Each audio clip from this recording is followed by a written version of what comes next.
Alright guys, what's going on? Welcome to another 240 video. So today I'm going to be installing these front traction control rods. These are Tein or Tein or however you want to pronounce it. Picked these up for a pretty good price. It was $140. They were only used for 2 drift events by a good friend of mine, so reliable, should be good.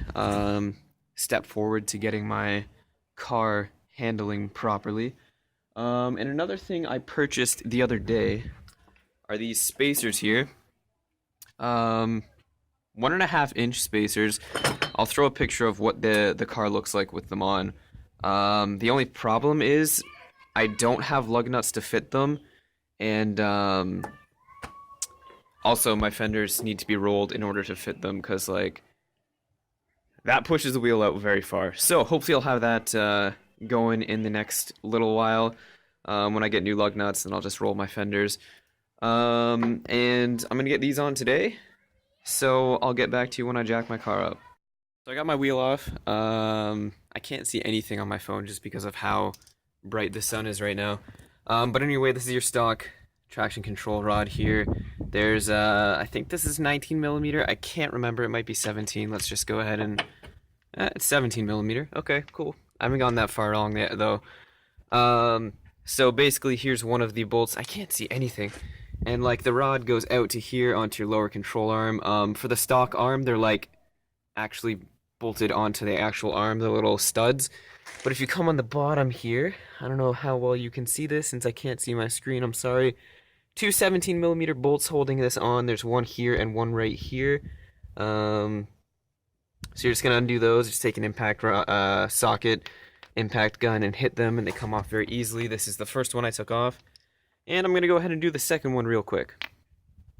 Alright, so 17mm on this side, 17mm on this side. Hit it with an impact gun and a box wrench on the other side holding it in place. Should come off very easily. And then the whole rod should just push up like this.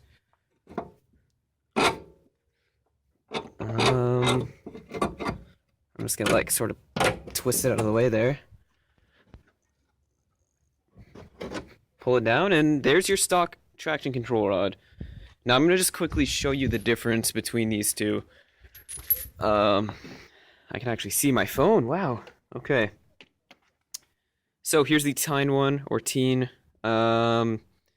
Yeah. You can tell the difference there for sure.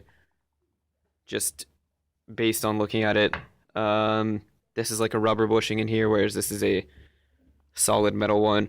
I believe the whole purpose of this is you're able to get better steering turn-in response. Just better steering response in general. I believe it gives you better braking as well.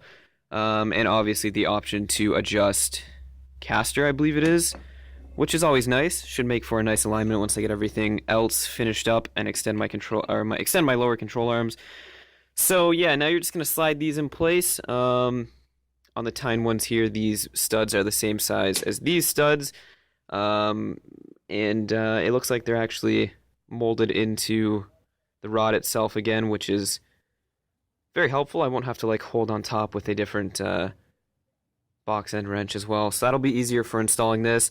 I'm quickly just going to make the same sort of adjustments just to get the alignment to be pretty decent. So I'm going to line the bolts up here and just make the rod length the same as here, and I shouldn't have to get an alignment after. Obviously once I get all my multi-link in there, I will be doing an alignment, but just so I don't have to do it right now, I'm going to get them lined up pretty decently, and I'll get back to you in a few moments. Alright, so I didn't show the other side when it got finished, but here's this side. Really simple. This is probably the easiest thing I've ever installed on my car, to be honest. You just put them back in the same way, the bolts all the same way, all the same size. Other traction control rods may not be the same. I know certain rods have different size bolts and nuts and stuff, but not for these. These were very simple, very easy. Hopefully my alignment won't be screwed up. Otherwise I'm going to have to go and get an alignment. But yeah, that's the first step towards better handling, apart from my coilovers, obviously. But yeah, hopefully within the near future I'll have the rest of my multi-link in here and have my lower control arms extended, get my spacers on, and have the car closer to success. Anyway, guys, thanks for watching, and I hope you enjoyed. I'll see you in the next video.